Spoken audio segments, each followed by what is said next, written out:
Good morning दोस्तों, RM गुरु में आपका बहुत बहुत स्वागत है और मैं मोहित अय्यर आपके सामने फिर से आ गया हूँ। आज का हमारा टॉपिक है कॉमर्स। कॉमर्स के बच्चों के लिए भी कुछ सबने हमको आग्रह किया कि सर कुछ पढ़ा दीजिए, कुछ पढ़ा दीजिए, कॉमर्स में बड़ा दिक्कत है। कई बच्चे ऐसे हैं जो आज तक नहीं लिए थे, वो अचानक से कॉमर्स आ गया है। कई बच्चों ने चुन लिया होगा तो उनको पता होगा, जिन्होंने नहीं चुना है, जो कॉमर्स को ऐसे नॉर्मल भी पढ़ना चाहते हैं, तो उनके लिए एक चैप्टर एकदम बेसिक है, जनरल एंट्री। ठीक है,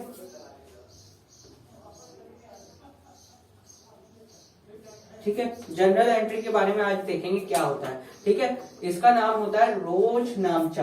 ठीक है, रोजनामचा, इसको हिंदी में बोलते हैं रोजनामचा। इसका मतलब क्या होता है, पहले तो जनरल आप समझ लीजिए वर्ड का मतलब क्या होता है। जनरल वो होता है जिसमें हम रिकॉर्ड करते हैं, यानी कि ये एक ऐसी किताब है जिसमें हम डेली दिनचर्या में होने वाला जितना भी ट्रांजेक्शन है, जितना भी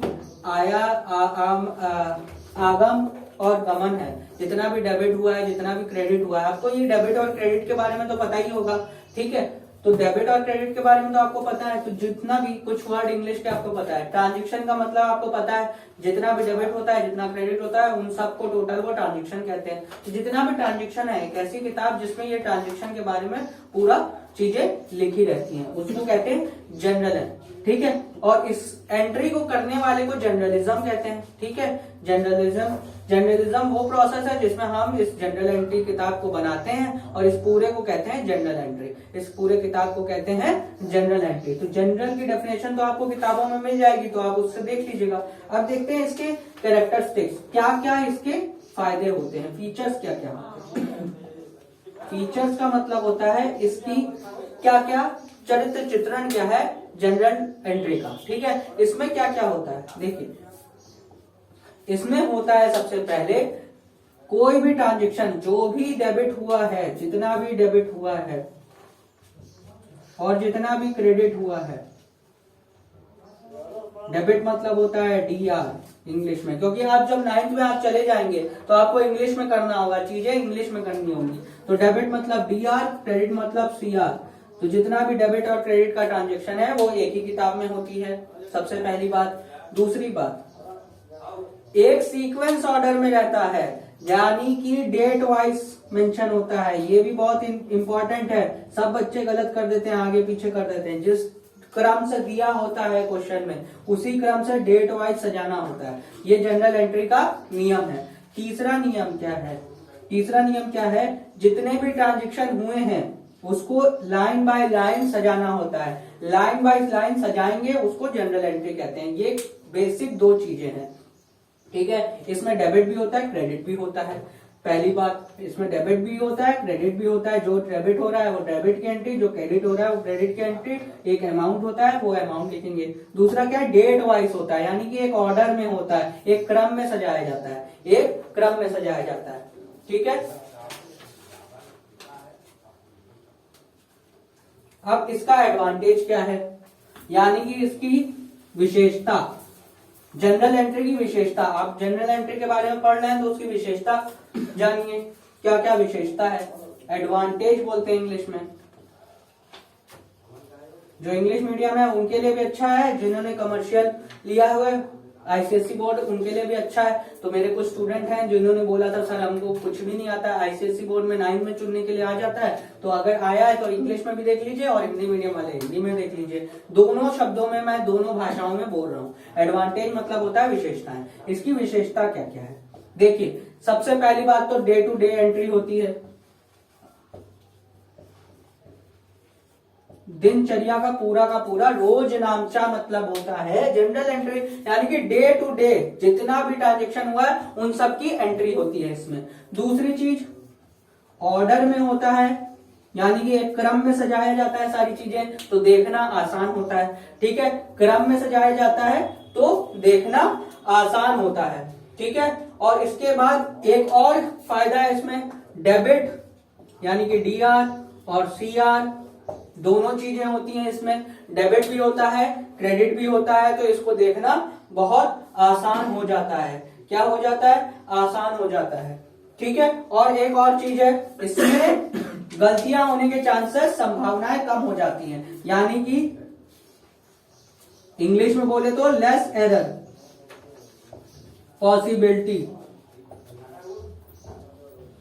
पॉसिबिलिटी ऑफ लेस एरर, यानी कि गलतियां होने की संभावनाएं कम हो जाएंगी। क्यों? अगर आपको पूरा डे टू डे एंट्री है, जितना आ रहा है, जा रहा है, आ रहा है, जा रहा है, जितना पैसा हमको मिला, जितना पैसा हमने दिया, सब कुछ एक जगह पे है, सब कुछ एक क्रम में है, सब कुछ एक जगह पे है, सब कुछ एक क्रम में है, डेबिट भी है, क्रेडिट भी है, तो गलतियां होने की संभावनाएं कम हो जाएगी। आपको पता है, ये आपको पता है।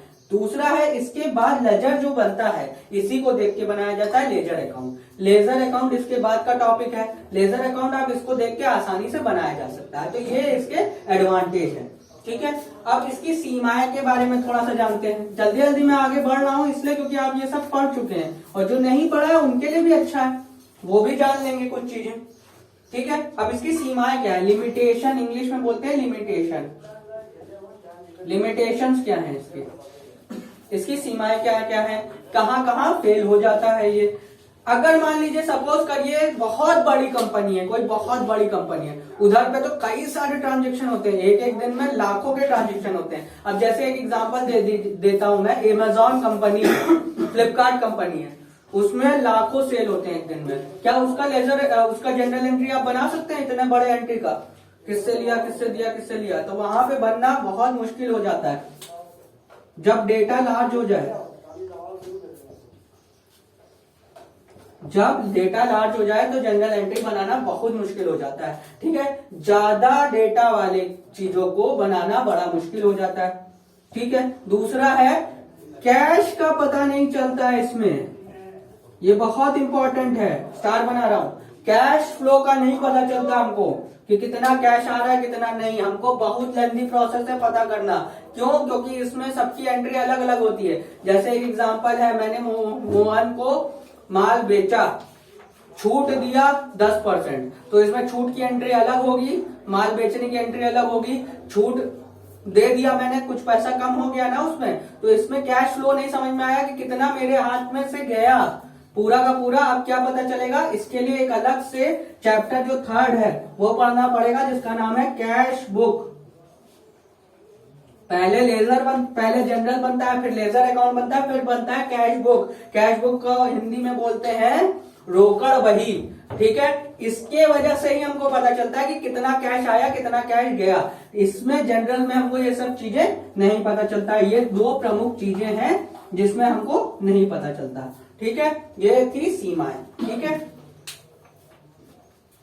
अब आगे बढ़ते हैं, फॉर्मेट देखते हैं इसका। फॉर्मेट, जनरल एंट्री के बारे में मैंने इतना सब कुछ बता दिया, अब आते हैं फॉर्मेट। अब मुद्दे पे आते हैं फॉर्मेट। क्वेश्चन सबसे पहले आएगा सीरियल नंबर, फिर आएगा डेट, फिर आएगा पर्टिकुलर, फिर आएगा एलएफ। अब मैं सबको डिफाइन करूंगा, आपको क्या आएगा, क्या होता है। फिर आएगा डेबिट, फिर आएगा क्रेडिट, फिर आएगा अमाउंट, AMT। ठीक है,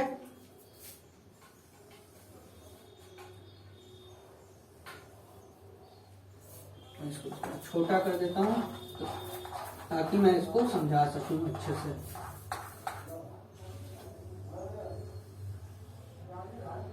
ये रहा क्रम, आप इसको स्क्रीनशॉट ले लीजिए और कॉपी में नोट कर लीजिए। जो बच्चे अभी पहली बार पढ़ रहे हैं उनके लिए तो बहुत अच्छा चीज है। जो बच्चे 6th क्लास से पढ़ रहे हैं, कुछ बच्चे 6th क्लास से पढ़ रहे हैं, कुछ बच्चे 8th क्लास से पढ़ रहे हैं, तो उनके लिए तो ये सब नॉर्मल चीज है, ये तो पता है। लेकिन जो बच्चे अभी नए हैं उनके बारे में बताते हैं। देखिए, मैंने क्या बताया था, क्रम से सजाया जाएगा, तो क्रम आ गया, इसमें क्रम संख्या आ गई, सीरियल नंबर, यानी कि पहली एंट्री पहला, 1 2 3 4 5 6। डेट कैसे लिखते हैं? डेट का फॉर्मेट याद रखिएगा। सबसे पहले ईयर लिख देते हैं यहाँ पे, सबसे पहले ईयर। मान लीजिए अभी 2021 चल रहा है, 2021 लिख दिया। अब देखिए ये 1 महीने का होता है, जनरल एंट्री हमेशा एंट्री 1 महीने की होती है, यानी कि ये महीना चल रहा है अप्रैल का। ठीक है, 30 दिन होते हैं, तो 1 तारीख से लेकर 30 तारीख की एंट्री होगी, जो भी होगी। जरूरी नहीं 1 2 3 4 5 6 सब क्रम से दिया होगा। कभी कभार ऐसा होता है 1 तारीख दे देता है, फिर 3 तारीख दे देता है, 5 तारीख, तो जो भी होगा 1 महीने का पूरा एक जगह पे होगा। ठीक है, पर्टिकुलर में क्या लिखते हैं? जो भी ट्रांजेक्शन हुआ है वो लिखते हैं। इसी के नीचे एक और होता है नरेशन। इसके नीचे नरेशन लिखना पड़ता है, ये भी एक एडवांटेज है इसका। इधर पे नरेशन लिखते हैं, नरेशन का मतलब होता है उसके पूरा विवरण, वो पूरे ट्रांजेक्शन का विवरण, हिंदी में बोले तो विवरण देते हैं। ये भी एक खासियत है इसकी। जनरल एंट्री की एक खासियत और है कि नरेशन दिया जाता है। नरेशन होता क्या है, उसमें पूरा एक्सप्लेन किया जाता है इंग्लिश के टर्म में, इंग्लिश के शब्दों में उसको, या हिंदी के शब्दों में अब तक करते आए हैं। 9th क्लास में आपको इंग्लिश में करना है, यानी कि being good purchased bye Mohan. अभी जैसे मोहन से माल खरीदा, तो उसमें क्या है, being good purchased bye Mohan, ये आप लिखेंगे तो इससे समझ में आएगा सामने वाला। क्योंकि क्या होता है, जनरल एंट्री लिखता कोई और है, पढ़ता कोई और है। पढ़ता कंपनी का है तो वो देख के पढ़ लेगा कि हाँ भाई मोहन से माल खरीदा था, तो उसमें लिखा हुआ है, विवरण दिया हुआ है उस चीज का। तो ये भी एक खासियत है इसकी। एलएफ क्या होता है, एलएफ होता है, इसका फुल फॉर्म होता है एलएफ का लेजर फोलियो। क्या होता है, लेजर फोलियो। अब ये होता क्या है, अब देखिए हमने क्या बताया कि जनरल के बाद क्या बनता है, लेजर अकाउंट बनता है। लेजर फोलियो आपको ये बताता है कि इस पे ये किस क्रम में लिखा हुआ है। जैसे यहाँ पे अगर आपको लिखना है purchase account DR2 cash account, तो परचेस की एंट्री किस जगह पे हुई है, लेजर में कौन से पेज नंबर पे हुई है एंट्री, वो यहाँ पे आप देंगे, मेंशन करेंगे। इससे क्या होगा, आसानी होगी। आगे जब आप जाएंगे ट्रायल बैलेंस बनाएंगे या कैश बुक बनाएंगे, तो आप चेक कर लेंगे कि लेजर में इसकी एंट्री कहाँ पे हुई है।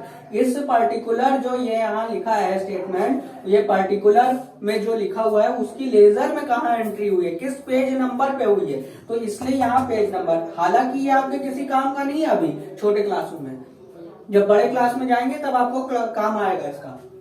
डेबिट का मतलब होता है जितना डेबिट हुआ है, क्रेडिट का मतलब हुआ है जितना क्रेडिट हुआ है। ठीक है, डेबिट का मतलब होता है आना और क्रेडिट का मतलब होता है जाना। ठीक है, उसके बाद अमाउंट, जो भी अमाउंट दिया होगा वो यहाँ अमाउंट लिख देंगे। सिंपल, समझ में आ गया। ठीक है, यहाँ तक को आपको समझ में आ गया होगा। अब देखिए कुछ सिंपल ट्रिक्स, थोड़ा थोड़ा पढ़ेंगे। जैसे कि अगर माल खरीदा और बेचा, सबको कंफ्यूजन होता है, सर इसकी एंट्री हमको नहीं आती है, माल खरीदने की एंट्री नहीं आती, माल बेचने की एंट्री नहीं आती। हिंदी में तो आपको पता है लेकिन इंग्लिश में नहीं पता है। देखिए, माल खरीदा,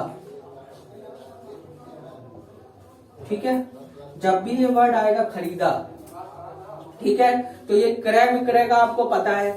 ठीक है, क्रय मतलब होता है खरीदना, विक्रय मतलब होता है बेचना। तो जब भी खरीदने वाला आएगा, क्रय खाता ऋणी रोकड़ खाते का, ये एंट्री आपको सबको पता होगा। ये है खरीदने का। अब इसको इंग्लिश ट्रांसलेशन करना है, तो याद रखिएगा जब भी खरीदने वाला आता है, जब भी खरीदने, तो इसको इंग्लिश में कहते हैं परचेस अकाउंट। अकाउंट का सिंबल है ए और सी, डेबिट का सिंबल है DR, ऋणी का मतलब होता है डेबिट। ठीक है, परचेस अकाउंट डेबिट टू, का मतलब होता है टू। अब रोकड़ खाते का इंग्लिश होता है कैश अकाउंट। ठीक है, ये एंट्री याद रख लीजिए। अब यहाँ पे माल खरीदा है, माल खरीदा है, केवल माल खरीदा है, तो purchase account DR2 cash account. अब यहाँ माल को हटा के अगर हमने यहाँ पे बोल दिया मकान, मकान खरीदा, तो कुछ नहीं होगा, ये परचेस हट जाएगा, ये परचेस हट जाएगा। मकान है ना, तो बिल्डिंग आ जाएगा। क्या आ जाएगा, बिल्डिंग अकाउंट। तो जो भी खरीदेगा उसकी बिल्डिंग ऐसे ही आ जाएगी। ठीक है, देखिए building account DR2 cash account हो गया। मकान को हटा दिया मैंने, फर्नीचर लगा दिया। क्या लगा दिया, फर्नीचर,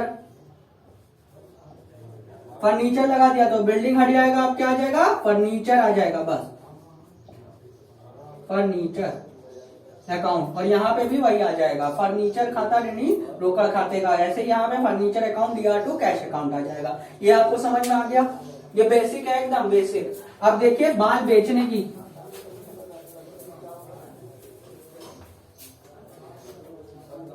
माल बेचा,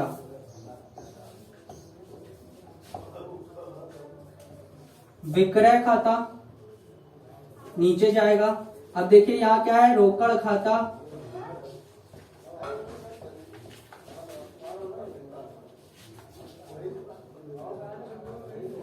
रोका खाता ऋणी विक्रय खाते का। ठीक है, ये आपको सबको पता है। ठीक है, माल बेचा, अब इसको इंग्लिश में क्या बोलेंगे इसको, अब क्या बोलेंगे, ऊपर रोकड़ खाता तो कैश अकाउंट होगा DR2। अब माल बेचा विक्रय खाता ना, तो सेल्स अकाउंट क्या हो जाएगा, सेल्स हुआ है, सेल हुआ है तो सेल्स अकाउंट हो जाएगा। ठीक है, अब देखिए यहाँ पे आपको समझ में आया, माल है, ठीक है, माल बेचा है तो cash account DR2 sales account. ठीक है, अगर यहाँ पे बोला मकान बेचा तो यहाँ पे बिल्डिंग अकाउंट आ जाएगा, यहाँ फर्नीचर बेचा तो फर्नीचर अकाउंट हो जाएगा। ठीक है, यहाँ तक समझ में आया। अब देखिए यहाँ क्या है, माल बेचा अगर लिखा है, अगर यहाँ पे लिख दिया माल बेचा उधार में दिया है तो उसका नाम दिया होगा, मोहन को माल बेचा ऐसा दिया होगा, मोहन को माल बेचा, यानी कि उधार में माल बेचा है। किसमें, अगर कुछ नहीं दिया है तो इसका मतलब क्या, उधार में, तो यहाँ पे मोहन का नाम आ जाएगा, cash account DR2 Mohan account. ठीक है, मोहन से अकाउंट आ जाएगा। याद रखिएगा, वो जो भी नाम दिया होगा वो नाम लिखना पड़ेगा, क्योंकि उधार में है तो हमको पता करना पड़ेगा कि किसको माल बेचा है। कल को हम चेक करेंगे तो हमको नाम पता चल जाएगा, उसका लेजर खोल लेंगे और हमको पता चल जाएगा कितना देना है कितना नहीं। आपको इतना समझ में आया। अगले के क्वेश्चन में, अगला जब टॉपिक चालू करेंगे तो कुछ क्वेश्चन लेके इसको सॉल्व करेंगे।